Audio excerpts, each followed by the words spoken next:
Do I have coffee breath? No. Okay.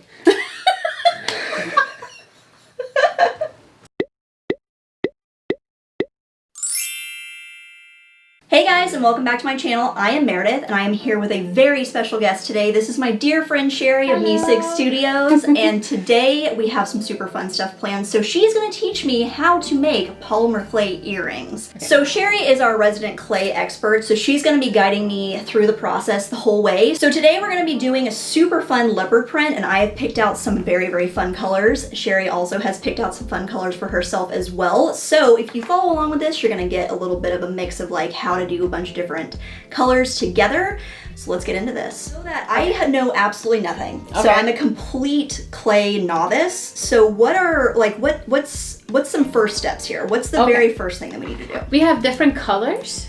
These are some really fun colors. We're gonna have some fun with this. And we have our shapes and just some necessary tools. These are like the bare minimum you'll need to kind of get started. And if anybody is wondering, we're just like using these like tiles. They're just like bathroom tiles. They have a nice smooth surface. So let me ask you this. I see that you have like a rolling pin here. Would you recommend for doing this only the plastic, or can you do like a wood one as well? Would that not really work for polymer clay? I prefer this acrylic because it's a much smoother surface. Wood can be porous and it can create a pattern or like a texture on the polymer clay. Once we get going, you'll see how pliable this stuff gets. So it's important to use like a very smooth surface when you're rolling it out. Cool. Another thing I want to show you is this. This is just a regular pasta machine. A pasta roller. Very cool. Okay. It's very handy because as pliable as the clay is, it can be very hard on your hands to condition, and you want to condition this stuff very well. Otherwise, it won't bake correctly. So let me ask you this: what does conditioning mean? Does that mean like letting it set, or what does that mean? Okay, so conditioning is basically like, think about dough. You know how you would knit the dough, and like, you know, you have to knit the dough a different way for different recipes in order for it to work out okay, right? So clay is the same way. You have to condition it, you have to knit it, you have to roll it. Polymer clay is a component of several different materials. And when it sits on the shelf, it kind of separates a little bit. So you want to blend all the pieces back together. If you don't, you're going to end up with very brittle pieces that can easily break. I want to show you these guys here. Like, look how bendy they are. Oh, wow. Okay, so it has flexibility to it even after it's baked. Yes. Okay. And this is when you know you baked it properly, whenever it bends like this. I wouldn't recommend you doing that to your jewelry. Because it could still break. But the chances for this piece to break are very, very low, even if you drop it, because it was conditioned and baked properly. So we will be using the pasta machine. We will be using these rollers as well. Pasta machine isn't like 100% thing. You don't have to have this. This is just a luxury. Nice to have. Got it. Okay. Yeah. So what would you say, like, if you're wanting to start doing this and it's like your very first time, what are some like absolute must-haves? I would say having a good working surface that's not porous. Like this towel works really, really well. And then you want to have some cutters. You can hand cut stuff if you're really good at it with an X-Acto knife. You know, I mean, it takes a lot of skill, but hey, you could do it. You can use cutters. Honestly, if you're super beginner, cookie cutters will work. Perfect. These are specifically made for clay. And then you want something to roll it out with. I have a couple of different tools. And like I said, acrylic is awesome to have. And you also want to have a blade. Oh, okay. Yeah, be careful. Oh, wow, that looks a little scary. It's very sharp. It's very, very sharp. We will be using this, you know, as we go through the process. Cool. It's just good to have to like trim things. So perfect. Bare minimum. Cool. Don't look in my drawers. There's a lot more stuff. Well, I mean, you are a professional, so I mean, that's to be expected. So what is our very first step? We need to decide how much of each piece we need, and we need to start conditioning. Cool. Cool. So I wanted to do, she has done a gorgeous leopard print. I'm obsessed with leopard print, so beautiful. So I wanted to do a leopard print as well, but I'm gonna be doing some fun colors. Yes. So I chose a blue, a nice hot purple, and then some black. So that's gonna be the colors that I am doing. And then you're gonna be doing the black, the translucent, and the olive? Yes. Yes. Okay, cool. So I have actually, confession, never done this pattern with translucent before. Okay. So this will be a big experiment, but this is what I love about clay the most. Yeah. The possibilities are endless, and you can always change your mind and make it into something else if it's not working. It's a very fluid medium. It's a very it's just so much fun to work and experiment with. It really lends itself to experimentation. Cool. I love to experiment, you know? So I'm going to be using translucent clay, black, and an olive. Kind of going for a... So I'm kind of doing like the wild funky and you're doing like a nice fall. Yeah, but both doing neutral, leopard print. So, you know, a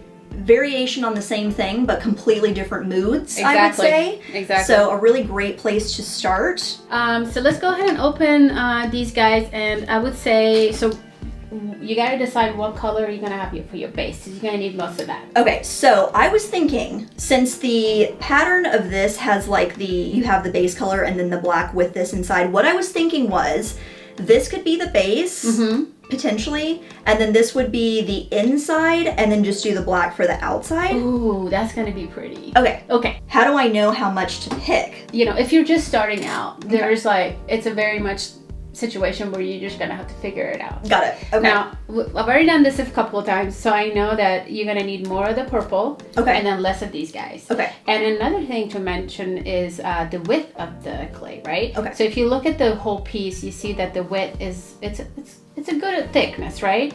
But these pieces are gonna be very thin. Okay. So you're gonna need less of the black and your turquoise and more of the purple. Okay. So I would cut maybe 2 bars of the purple. Okay. And then maybe 1 bar or maybe even half a bar of each of the other 2. Okay. Cool. All right. So let's go ahead and get that cut up. This blade is kind of scary, low key, but that's okay. It is stickier than I thought it was gonna be, and it doesn't dry out. It just stays like that. I mean, if you leave it out for a long time, it will dry out. But typically, you can't. Like if you accidentally buy really old clay that's a few years old, you're gonna have dry, brittle clay. You're gonna have to do some things to kind of bring it back to life. Okay. But these are all fairly new. Okay, so now that we have our colors cut, we're just gonna start kneading it, kind of like we would dough. Yes. So a couple of things. This black is going to be very pigmented. Okay. It's really important that your hands and your tools are clean between whenever you are working with different colors. That's why I'm gonna start. That's why I'm gonna start with this. Okay. And I think that color is probably gonna be the lightest. Okay. But we'll have we have a wipe. We have wipes and we have alcohol for our tools, and then we can wash our hands with water and soap. Perfect. You don't want to run this kind of thickness through your pasta machine. It will destroy the pasta machine. Okay. So you just want to knit it, and you can use these tools also. Okay. To kind of roll it out and just kind of soften it up a little bit. Okay, I see how it gets softer as you knead it. Yeah. Okay. Well, usually I have this attached to my table. Here, I'll hold this down. Okay. Teamwork makes the dream work. It literally looks like pasta because of the color. Yeah. Is that something that you recommend doing a couple times, like folding it over to really get it all mixed together? Yes. Okay. You want to run it through the pasta machine a few times, depending on your clay also. Some clay needs to be conditioned more, some clay doesn't. Okay. Depends on how new it is, all of these things. You don't want to roll it through the pasta machine so much that it gets super sticky and gross. Okay. But you want to run it through the pasta machine enough for it to be nice and pliable. I think I'm almost there with this one. Okay. So we're going to do our base at a 2. So as the numbers go up on this, does that make it thicker or thinner? Thinner. Oh, okay. So the higher the number, the thinner it is. Yeah. Okay. Yeah. Okay. All right. Oh, it's so smooth. Yeah. Okay. And like I said, we want to clean it in between each. I don't think it's going to make that big of a difference going from translucent to that. Okay. But just to be sure, we're going to follow the rules. Yeah. We're going to do the thing. All right, so I'm just gonna put this in here. Okay. And just, so the way you want to do that is whenever you fold the clay, you kind of just... Oh, because you don't want the air bubbles. Right, Always put it in from this side and never this side, because otherwise you'll guide in air bubbles. Got it. So you want to put the fold down. Cool. Okay, and then I'm going to keep this on 2. Do I need to change the settings at all? Yeah. Okay. So since we are going to be using that as an accent, we're going to go pretty thin, right? Okay. So let's try a 4 and see how thin that comes out. Okay. Ooh, I see how that makes it a lot thinner. Okay. Yeah. And see, you have like ridges, and that little bubble, that's not going to make that big a difference because we're going to be tearing this apart. Okay, cool. So is this piece good to just set aside? Yeah, so then just set it aside, and then we'll roll it out a little bit. I'm just going to use the blade to kind of separate it. Okay, cool. Okay, now we're good to go on that. Okay, so now you said the black super pigmented, so do I need to wash my hands before I move on to the purple? Take a look at your hands. I think you're fine. I don't see any color on there. Okay. Yeah, you're fine. But let's clean the pasta machine. Oh, right. All right, now we're clean. Cool. Good to go. Okay, all right, so now we're gonna do the same thing with this dude. Yeah. Okay. I'm gonna put our setting back to the widest it goes, and we're gonna just make it as pliable as you can. I know. These big chunks are tough. Yeah, you've kind of warmed it up a little bit. Yeah, it feels a little What you can do is now you can move on to this. Okay, all right. So what you got here is you have a fairly good thickness now. Okay.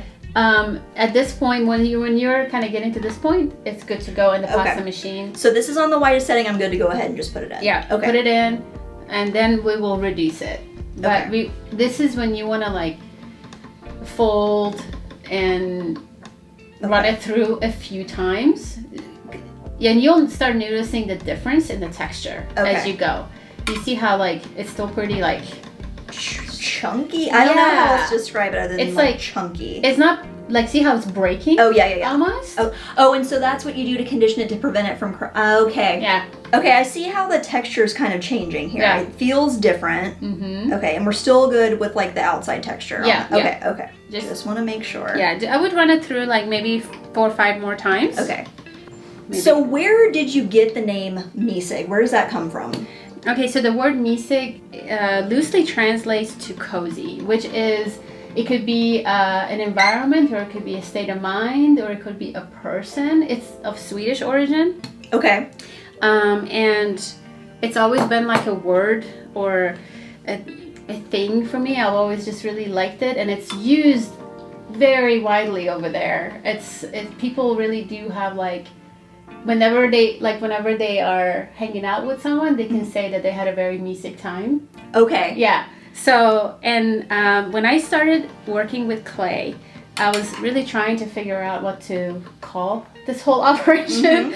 And I realized that every time I sat down to start working on my clay creations, that's kind of like the feeling I had of like content and coziness and just happiness. And so it just made sense. It's the perfect name. Yeah.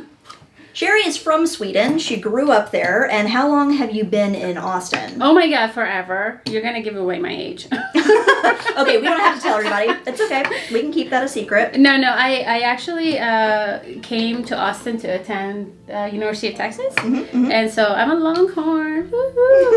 And then I ended up staying because I love Austin, and I met my husband. And yeah. I'm switching you to 2. Okay, we're moving on up. We're moving on up. So this is the thickness you're gonna be working. This is your base. We're gonna trim. Okay. So then that way whenever we're building the pattern on it, it's we don't have to deal with all this mess around here. Okay. Cool. So let's finish rolling out our black. Do you ever have to worry about the clay getting so thin that it like tears? Okay. I mean, it depends on what you're working with. Okay. Because we're making the leopard print, so we are going to end up tearing chunks off. So you want it to be kind of thin enough to tear. Yeah. Right? Okay. Yeah. This isn't the only method for doing leopard print. Okay. There are several different ways that people do that. So this is just one way of doing it. Okay. So, and the way we're going to be doing it is we're literally going to be tearing pieces off and placing them on here. Cool. And you'll get these like jagged edges a little bit, and it's I not love the gonna all be the same. Like I don't like it to all look the same. Yeah, I really like the organic look of yours a lot. Cool, thank you. So that's what we're gonna be doing, and that's why we're rolling it so thin. Okay. There are other methods you may not need to roll it this thin. Got it. Okay. All right, so we have all of our clay has been conditioned. We've got everything rolled out. Yep. So now what will be our next step? Okay, so now we're gonna create a pattern. Cool. And this is where I was talking about how you can really make this your own. We're gonna use the black as the base of the little spots. Okay. Right? So what I'm gonna do is, and this is pretty thin. Okay. We roll it out pretty thin. I'm just gonna tear, and I'm just gonna gently place them. Okay. Should I start doing that as well? Yeah. Oh, let's do it. Okay. Let's do it. And then whenever you place them, and here's another thing. Actually, let's do something. Okay. I'm gonna give you these little funky guys here. So A finger caught. A finger caught. So this will prevent you from leaving fingerprints on the little, smart. Okay. on these, especially with the black, is gonna show up. Okay. Really, really well. So Okay. pop that on there, and whenever you place it, you don't have to press it in super hard. Okay. Just kind of make it stick. That's it. Okay. So. And it doesn't. Does it really matter like what size the little black piece is, or just whatever? I think you want to try to keep them similar size, but I think the beauty of it is that it's just kind of different. Organic and different. Yeah, okay. yeah. Some of the spots can be smaller, some of them can be bigger. Okay. And even the placement, like try not to, like see how I got like a little extra piece right there. Oh yeah. That's fine. Okay. You don't have to sweat it. Like just kind of play with it. Cool. And now, since we're doing such, oh, I see you're really packing it on. Okay, cool. Yeah. That's what I needed to know. So I will just start really packing it on here. The reason you want to do that is, and you can like start kind of big and then fill it in with smaller pieces. It just really depends on your method and like what you like to do. Okay. It's like I want to keep it not so regular. Mm-hmm. You want to just kind of make it look a little freeform, but also you want to fill the pieces because when you start cutting the earrings out, you don't want like holes in your pattern. Okay. Once you've laid down your first layer of leopard spots, go ahead and layer your second color on top, making sure to fill in your entire slab. And make sure you have fun with this. This step is supposed to be fun and experimental. Okay, so the next step is that we need to make this into a very smooth surface. Okay. Okay, so I like to start by this to begin with. So here's the thing. You want to try to preserve the shape of these pieces as much as you can. Okay. Okay, so we're going to take a piece of paper. Okay. And you're going to put it on top. Okay. And you're just going to like rub it in. Okay. Just kind of warming it up, getting it stuck on. Okay. You don't have to press very hard. I like to just kind of. Okay. And you can already see that it's going to be flatter. And then we're going to take our roller. Okay. And just gently go over it. Okay. And this is just going to kind of meld everything together? Mm-hmm. Okay, cool. How much pressure? Not a ton? Not a ton. Okay. I would say do a little pressure many times. A little pressure many times. Okay. Yeah, versus like get it in there. Because if you press too hard, you're going to change the thickness of your clay. Okay. And you don't want to do that because then you're going to end up with uneven pieces. Is that good? I think that's good. Okay, that's cool. good. Okay, so now we need to lift it and we're going to need to put it through the pasta machine. Okay. It's really important to remember what setting you're on because the idea is not to make it thin, it's just make it stick together. Cohesive. Okay. I like to start with it lower because if I have to run it through there twice, I'd much rather do that than to go too far, too fast and totally mess it up. Okay. And here's another thing. This can be a challenging part. Okay. You want to lift it on here, but you don't want to peel it because you're going to tear it. Okay. So you want to use this and you want to go under very, very gently. Can I use this one or does this mess you up? No, I think you're good. And you just like go back and forth. Okay. And if it sticks, just kind of loosen it up and go a different direction. Okay. If it starts to peel up, is that can I keep going with it or is that bad? I wouldn't do that. Okay, because you don't. I think you're fine for this particular one because your pieces are big enough, they're not gonna get all messy, but in general, you don't want to peel stuff off the table. It's gonna, okay. Because it's really gonna, it can break your piece. I think you're good. Okay. Woo, and it's off the table. And look, you didn't leave anything on the table. Wow. Woohoo. I'm proud of myself High for that five. one. Okay. All right, so now this is ready to go into the pasta machine? Yes. Go slow, don't pull. Just let it kind of be guided through by itself. I'm just going to help it at the bottom. I see the difference, yes. You see the difference? Yes, yeah. So let's go one more because that's the thickness, that's the original thickness of the slab, okay? Whenever you're doing this, if you don't want to like, if you see it going wrong in a different direction, like if you're getting elongated on one side, twist it.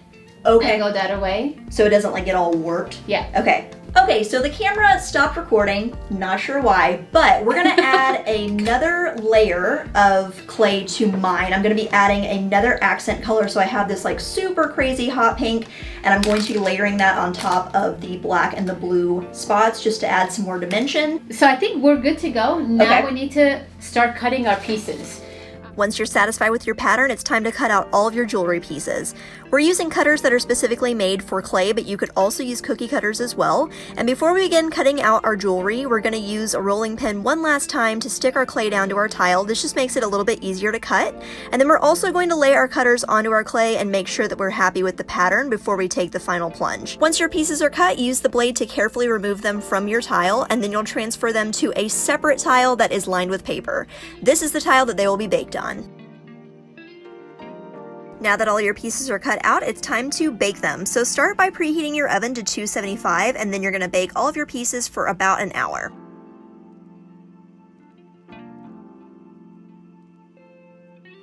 All right, so we've made all of our pieces, we've baked them, and they have cooled. That's right. So now, what are we doing next? So we want to make him look nice and polished. Okay. Which is when we sand. Okay, cool. So we're gonna just pick your piece and then we'll kind of go through it. Well, this one looks like it needs a little bit of TLC right here. Okay. So this is kind of, all right, and you use a Dremel for this? I do, but you can also use just like sanding paper, like really fine grit sanding paper. Okay. We need to put a mask on because it has plastic particles. You don't want to bring that in. Okay. Yeah. I'm gonna let you do the, I'm gonna watch first. Okay. Is that okay? Yes. Okay. Yes. So we're just gonna go around the edge. Okay. Very gently. Not a lot of pressure. Okay. And this is a very different like tip for a Dremel that I'm used to seeing. Right. Is there a specific name for that? It's a buffing tip. It's like a buffer. It's basically compact fibers. Oh, okay. So it's not going to be real abrasive. You don't want to go at this with a metal drill bit. It will completely eat it up. Got it. Okay. Really take your time to carefully sand each piece, including any rough edges on the back of your pieces. And if there are any spots on the front that need to be sanded, just be extra gentle to protect your pattern. All right, so we have finished sanding everything. We are on to our next steps. So what is our next step here? Okay, so we have selected all the hardware that goes with every single piece. So now we just need to make sure there are holes drilled in all the right places. Okay. So we can attach, for example, like these little, they're called little jump rings. We would attach those two pieces, and then we would also attach the back to the back of the earring. And we're just using this teeny tiny little screwdriver to put in the holes? Yes. Perfect. Yes. Okay. You just gotta be careful you put them in the right place. Okay. Here we go. Yeah. So I'm gonna go for it. Okay. Okay. Is it okay if I watch for the first round? Yes, okay. absolutely. Okay, good. So I'm just gonna give it a good amount below. Okay. Because if you get too close, you may just crack it right there. So we could use a larger jump ring if we need to. And I typically just eye this, but I know, people measure, there are different ways, and I just put the hole through and then I turn it over and I make sure it's nice and done, like perfect. Really, really good. Okay. Here we go.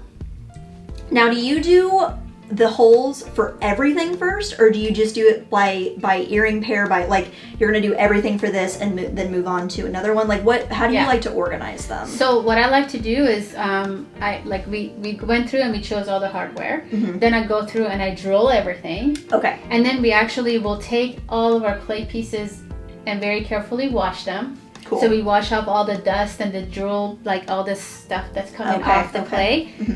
When they're nice and clean, then we will assemble. Cool. Yeah. Okay.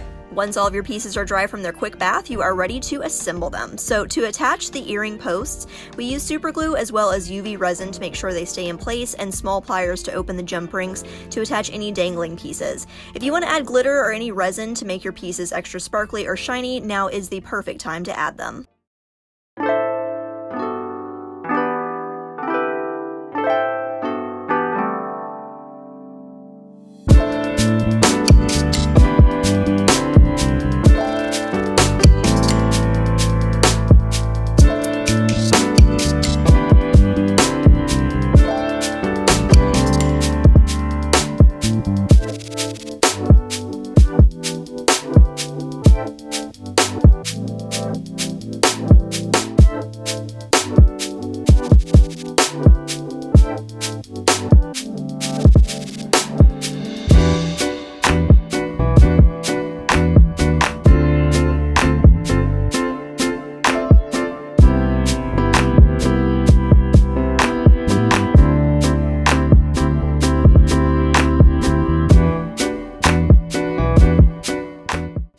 Okay guys, and that is it for today's video. So thank you so much, Sherry, for being a part of this. I'm so glad that we were able to do this together. And please check out Sherry's page. Again, it's Mysig Studios, and she sells and makes all kinds of jewelry, and her stuff is absolutely incredible. Aww. So be sure to check her out. You can also find me on Instagram. My handle is So Far From Ordinary, just like my channel. So I hope to see you there, and I hope to see you on the next video. Bye.